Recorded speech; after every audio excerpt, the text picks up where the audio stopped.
तो back to village की एक बार फिर से हम बात करेंगे। हालांकि बैक टू विलेज के 3 चरण खत्म हो चुके हैं, लेकिन विरोध अभी भी लगातार जारी है और सरपंच पंचों द्वारा लगातार एलिगेशन अब लगाए जा रहे हैं जिला प्रशासन सांबा पर। और ये कहा जा रहा है कि बैक टू विलेज 3 तो चलिए करवाए, लेकिन जो बैक टू विलेज 1 और 2 में जो फंड्स आए थे प्रोग्राम करवाने के लिए, वो आखिर क्यों नहीं दिए गए हैं? क्यों सरपंच पंचों के ऊपर ये लाइबिलिटी बनाई गई है? क्या वजह है, क्यों फंड्स नहीं दिए गए हैं? और कहीं ना कहीं आरोप ये भी लगाया जा रहा है सरपंचों द्वारा कि भ्रष्टाचार का जो बोलबाला है वो प्रशासन में कहीं ना कहीं दिख रहा है। तो क्या और आरोप है जो इनके सरपंच द्वारा लगाए जा रहे हैं जिला प्रशासन सांबा पर? मैं सरपंचों से जानने का प्रयास करूंगा।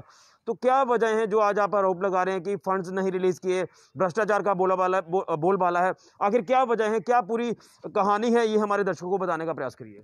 देखिए ऋषि जी, हम डिस्ट्रिक्ट सांबा एसोसिएशन की तरफ से हमारा आज प्रोटेस्ट भी है और हमारी ये रिक्वेस्ट भी है कि जैसे कि बैक टू विलेज प्रोग्राम 1 और 2 करवाए गए थे, बैक टू विलेज प्रोग्राम 3 जो है वो हमने बाइकाट भी किया है।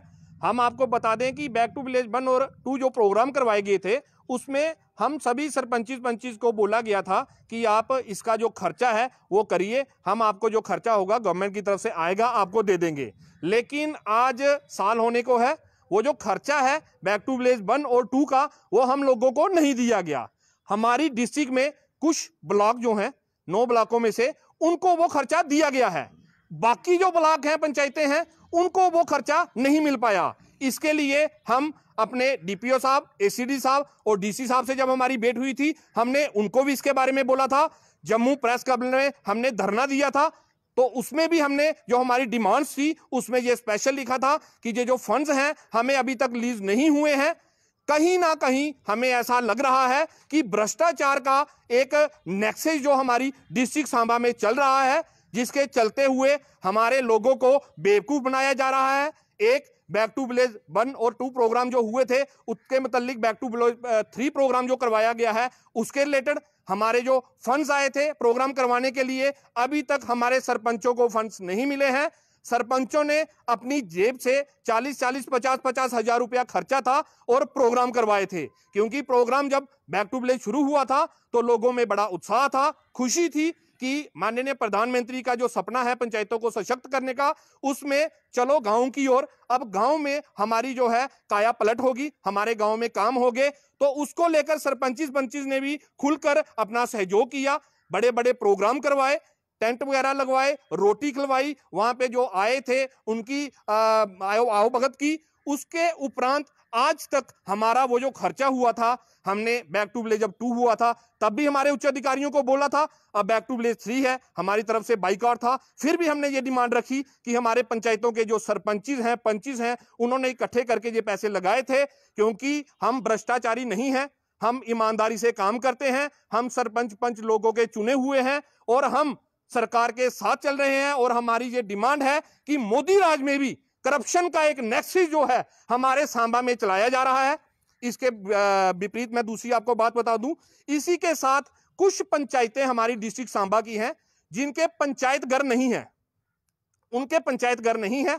अभी हमारी डिस्ट्रिक्ट सांबा में पंचायत घरों के लिए फर्नीचर दिया गया था, उसमें भी एक बड़ा घोटाला जो देखने को मिल रहा है कि जिन घरों में, जिन पंचायतों में पंचायत घर नहीं थे उनको वो फर्नीचर नहीं दिया गया, लेकिन कुछ पंचायतों को वो फर्नीचर पंचायत घर नहीं होने के बावजूद भी दिया गया है, जिसके लिए हमने हमारे डीसी साहब से भी और हमारे एसीडी साहब, डीपीओ साहब को भी ये बात बताई है कि आखिर ये कैसी पिक एंड चूज पॉलिसी चल रही है हमारे सांबा में। अगर आप फर्नीचर नहीं दे रहे हो तो सभी को नहीं मिल रहा है, ये बात हजम हो जाती है, लेकिन कुछ 1-2 पंचायतों को देकर बाकी पंचायतों को आप ये फर्नीचर नहीं दे रहे। ये कौन सी खिचड़ी है? कौन से दबाव में, पॉलिटिकल प्रेशर में, या फिर एक करप्शन का नेक्सस चलाकर ये काम किए जा रहे हैं? इसको हमारे लोगों को, हमारे सरपंचिस पंचिस ब्लॉक के लोगों को ये स्पष्ट होना चाहिए। हफ्ते भर में इसकी इंक्वायरी करके हमारे सामने क्लियर होना चाहिए कि वो पैसा गया कहां, वो पैसा कहां गया, वो पैसा कौन खा गया, कौन सा डिपार्टमेंट का एडमिनिस्ट्रेशन इसके ऊपर क्यों संज्ञान नहीं ले रही। अगर देश को करप्शन फ्री बनाने का एक वायदा, एक मुहिम, एक लोगों का साथ जो मिल रहा है, उसके बाद भी ये करप्शन कौन कर रहा है? इतना बड़ा नेक्सस कैसे चल रहा है कि पूरी डिस्ट्रिक्ट की 101 पंचायत है, उसके साथ कुछ पंचायतों को अगर पैसे मिल रहे हैं तो बाकी पंचायतों के पैसे कहां जा रहे हैं। जैसे मैं आपको बता दूं, अगर फर्नीचर आ रहा है तो सभी का क्यों आ रहा, बाकी का क्यों नहीं आ रहा। इसी के साथ कपेक्स के पैसे थे जो वापिस चले गए, अभी तक वापिस नहीं आए, वो लाइबिलिटीज पड़ी हुई हैं। आखिरकार ये हो क्या रहा है, पंचायतों में ये हो क्या रहा है, इसकी जवाबदेही कौन देगा। हम ये स्पष्ट करना चाहते हैं कि हफ्ते के अगर हमें ये सब कुछ मिलता है, हमें ये क्लियर होता है हमारे पैसे कहां हैं, किसने ये करप्शन की है, कौन इसका जिम्मेदार है। अगर ये नहीं होगा तो हम जम्मू क्राइम ब्रांच के पास जाएंगे और लिखित में अपनी ये कंप्लेन जो है उनको सबमिट करेंगे। इसके ऊपर सीबीआई इंक्वायरी करे कि आखिर मोदी राज में ये कैसे मुमकिन है।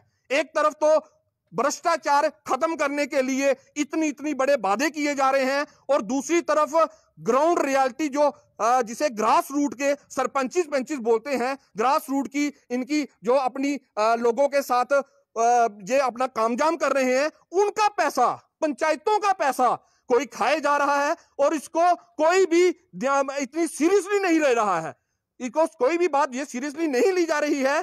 कहीं ना कहीं हमें लगता है हमारे ये जो डिपार्टमेंट है ये इसमें इन्वॉल्व है और ये नहीं चाहते कि ये जो इंक्वायरी है बाहर आए ताकि बड़े बड़े लोग जो इसमें इन्वॉल्व हैं वो फंस सके। लेकिन एक चीज मैं जानना चाहूंगा, जिस तरह से पंचायतों को सशक्त करने की बात लगातार की जा रही है, ये कहा गया कि पंचायत चुनाव होंगे, सरपंचों को पावर दी जाएगी, क्या आपको लग रहा है कि अभी भी आपके हाथ में कमान पूरी तरह से नहीं है? मैं आपको स्पष्ट कर देना चाहता हूं कि माननीय प्रधानमंत्री जी की तरफ से 21 डिपार्टमेंट हम लोगों को दिए गए थे, जिन्होंने हमारे साथ कॉपरेट करके लोगों की जो मुश्किलात हैं उनको सहूलियत देनी थी, ये सब कहने के लिए कहा गया था। आज की डेट में मैं आपको बता दूं, हमारे जो डिपार्टमेंट हैं, कोई भी हमारी पंचायतों के साथ एक दो डिपार्टमेंट जो आते हैं, इसके अलावा जब भी हमारी ग्राम सभा होती हैं, हमें कहा गया था कि ग्राम सभा में 21 से 21 डिपार्टमेंट आपके पास आएंगे और आपको काम करके देंगे। आज हमारी ग्राम सभा जब भी लगती है, 2 3 4 जो डिपार्टमेंट हैं वो आते हैं, इसके अलावा कोई डिपार्टमेंट नहीं आता। जब हम डिपार्टमेंट के पास जाते हैं, हमारे लोगों को कोई तजब्बो नहीं दिया जाता। जैसे बिजली, पानी, पीडब्ल्यूडी, आरएनडी, फॉरेस्ट, इसके बाद मतलब इतने डिपार्टमेंट हैं जो कि जिनका एक ही कहना स्पष्ट है कि जब से ड्यूटी बनी है सितंबर महीने से, तब से हमको फंड्स अलॉट नहीं हुए। अगर आपको फंड्स नहीं मिले हैं तो हमारे लोगों के काम कैसे होंगे। इसके बाद हम आपको हमारे डिस्ट्रिक्ट सांबा हॉस्पिटल की बात बता दें, बच्चे सड़कों पे जन्म ले रहे हैं, हॉस्पिटल में एम्बुलेंस की फैसिलिटी नहीं है, सीटी स्कैन मशीन बंद पड़ी है, रात को डॉक्टर नहीं मिलते हैं, इसके साथ बिजली घर में जाएं। कल की मैं आपको बात बता दूं, सुबह 6:30 बजे से लाइट बंद हुई है, 3:30 15 घंटे का बिजली का कट चल रहा है, लेकिन कोई पूछने वाला ही नहीं है। पानी की देख लीजिए समस्या, पानी की समस्या यूं की त्यों बनी हुई है। एक हमारे यहाँ पे जो कोको कोला फैक्ट्री आई है, उसका इतना बड़ा प्लांट लगा है, वाटर लेवल और डाउन जा रहा है, लेकिन इसके ऊपर कोई भी स्पष्टीकरण किसी डिपार्टमेंट का नहीं दिया जा रहा। चलिए ये तो हो गई बात है, लेकिन आज कहीं ना कहीं आपके द्वारा जो एलिगेशंस लगाए जा रहे हैं, अब क्या लगता है कि डीसी साहब से इसको लेकर कोई आपकी बात हुई है कि इनके फंड जो वो जल्द रिलीज किए जाएंगे, या फिर अब आप दूसरे तरह से जाएंगे, कानूनी कार्रवाई करेंगे, जिस तरह से आपने कहा कि हम सीबीआई की इंक्वायरी चाहते हैं? हमने हफ्ते भर का टाइम दिया है, अगर हफ्ते भर में इसके ऊपर संज्ञान नहीं लिया जाता है, डीसी साहब इसके ऊपर संज्ञान नहीं लेते हैं, डिपार्टमेंट इसका क्लियरेंस नहीं देती है, पैसा कहां गया है, हम सभी इकट्ठे होकर क्राइम ब्रांच ऑफिस जम्मू में जाएंगे, प्रेस क्लब में धरना देंगे, अपनी बात गवर्नर साहब तक पहुंचाएंगे और सीबीआई को ये केस देंगे कि आखिरकार ये भ्रष्टाचार कब खत्म होगा, कब इस पे लगाम लगाई जाएगी। आप यहाँ पर आइए, क्या नाम है? मेरा नाम जयपाल है। क्या लगता है कि सौतेला व्यवहार कुछ पंचायतों के साथ किया जा रहा है, जो आपके हक के जो फंड्स थे वो आपको नहीं दिए जा रहे? नहीं, हो रहा है तो सौतेला व्यवहार है ही है, क्योंकि कुछ पंचायतों को दिया जाता है, जैसे कुछ ब्लॉक्स में जैसे उन्होंने बताया कि 10-10 हज़ार खर्चे के लिए दिए जाते हैं, और सभी ब्लॉकों को नहीं दिए जाते हैं। अगर डिस्ट्रिक्ट लेवल पे पैसा आता है खर्चा मिलने के लिए, तो वो सभी को मिलना चाहिए, सभी पंचायतों को मिलना चाहिए, सभी ब्लॉक्स में मिलना चाहिए। वही तो पूछ रहे हैं ना, वही तो इसी के लिए तो हम बोले हैं कि इंक्वायरी होनी चाहिए, इसका पता चलना चाहिए कि कौन सा पैसा कहाँ गया है, अगर पैसे आए हैं तो कहाँ गए हैं, अगर मिले तो सभी को मिलने चाहिए, अगर नहीं आए तो किसी को भी नहीं मिलना चाहिए। पंचायत में यही हिसाब है? हमारी पंचायतों में सभी में यही हिसाब है। आपकी पंचायत में भी इसी तरह से कि आपको भी फंड्स नहीं दिए गए?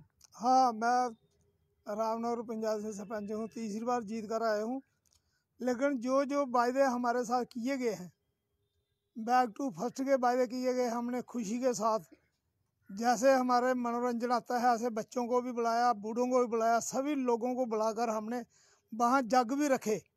और इन्होंने हमारे साथ बोला था कि जो भी आपका खर्चा होगा आपको दिया जाएगा। हमारे पैंचों से लेकर पैसे हमने इकट्ठे कर कर पूरा खर्चा अपने सिर पर उठाया, लेकिन आज तक कोई पैसा नहीं मिला हमको।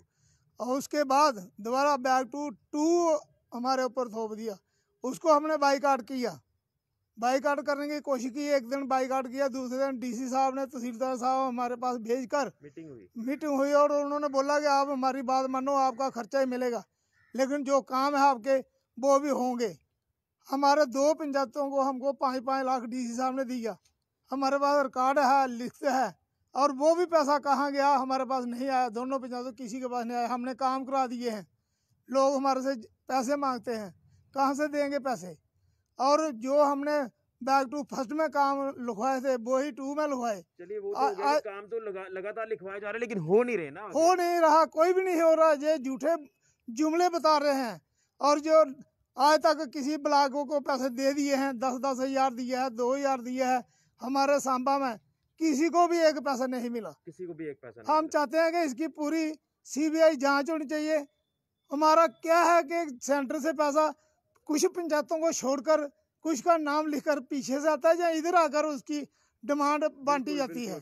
ये हम पूछना चाहते हैं। चलिए, तो ये कहीं ना कहीं एलिगेशन सरपंचों द्वारा लगाए जा रहे हैं कि आखिर जब पंचायतों को सशक्त करने की बात की जा रही है तो हर एक पंचायत बराबर की पंचायत होती है, लेकिन कुछ के साथ सुतोइला व्यवहार किया जा रहा है। बैक टू विलेज 1 और 2 में जो भी काम रखे गए या कार्यक्रम कराने के जो पैसे खर्चा इनके सरपंचों द्वारा किया गया, आखिर उसका हिसाब कौन देगा? क्यों इनको अभी तक वो फंड्स नहीं दिए जा रहे? क्या कोई इसमें भ्रष्टाचार का बोलबाला है? लेकिन अगर 1 हफ्ते के अंदर अंदर ये फंड्स रिलीज नहीं हुए तो ये चाहते हैं कि इस पर CBI की इंक्वायरी हो। इंक्वायरी चाहते हैं क्योंकि कुछ डिपार्टमेंट जो है वो हो सकता है इनके द्वारा जो कहा जा रहा है कि इसमें भ्रष्टाचार कर रहे हैं।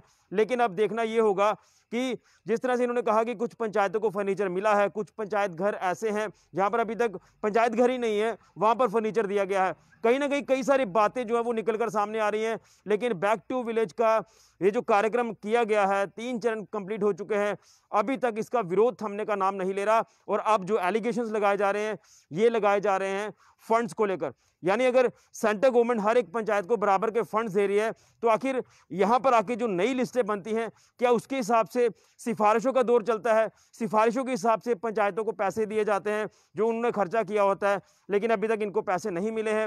और भी कई सारे खर्चे किए गए हैं, इनको अभी तक कुछ भी हाथ नहीं लगा है। तो ये चाहते हैं कि अगर जो पैसा आया है वो आखिर गया कहाँ है, और अगर विद इन हफ्ते के अंदर अंदर इसकी डिटेल अगर जिला प्रशासन सांबा नहीं देता है तो ये चाहते हैं कि इसके ऊपर बड़े स्तर पर इंक्वायरी की जाए, कानूनी कार्रवाई इनके द्वारा की जाएगी अगर फंड्स समय पर रिलीज नहीं किए गए। क्योंकि बैक टू विलेज के नाम पर कहीं ना कहीं इन सरपंचों के साथ धोखाधड़ी हुई है, ये कहना है सरपंचों का। तो लगातार बैक टू विलेज का 3रा चरण भी खत्म हो चुका है, लेकिन विरोध अभी भी थमने का नाम नहीं ले रहा। फिलहाल के लिए ऋषि खजूरिया, कैमरामैन राहुल के साथ JK मीडिया के लिए।